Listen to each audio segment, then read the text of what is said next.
Mina olen Marko Ringo ja olen seotud sedapidi, et projekti logistik, vaatan, et asjad sujuksid, aitasin ka siis kontakte luua, et tuua siia need välismaa õpilased.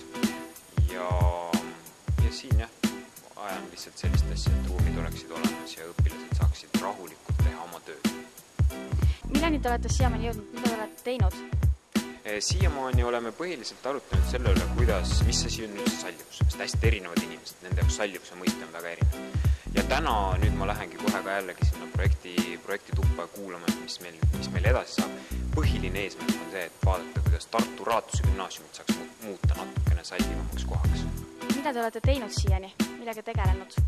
Siiani eile meil olid väikesed sketšid aulas, kogu gümnaasiumile näitasime, panime lavale erinevaid etüüde sallivusest ja siis käisime vaatamas Tartu Rocki ja Valga korvpallimängu,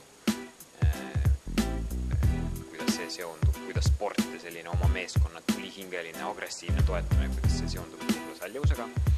Ja siis täna, nagu ma ütlesin, on töötoad ja kõige lõpuks õpilased panevad kokku veebilehekülje kogu sellest materjalist. I'm Motez and I'm from New Zealand. And I'm Ama from Albania.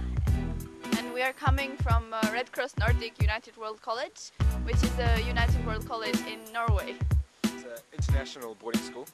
And we've come to Estonia to do this talks and a project all about tolerance, talking about tolerance in general and also tolerance in Estonia. And what have you done? So far we started by visiting Tallinn and Tartu, and we learned more about the history and we visited the Museum of Occupations and a bit of restaurants, and we saw the old cities, so it was very interesting. And then we went to Raatuse Gymnasium. Yeah.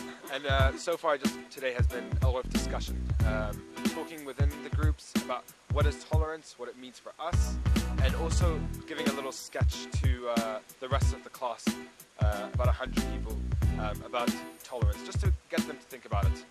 How do you like Estonia? Oh, it's wonderful.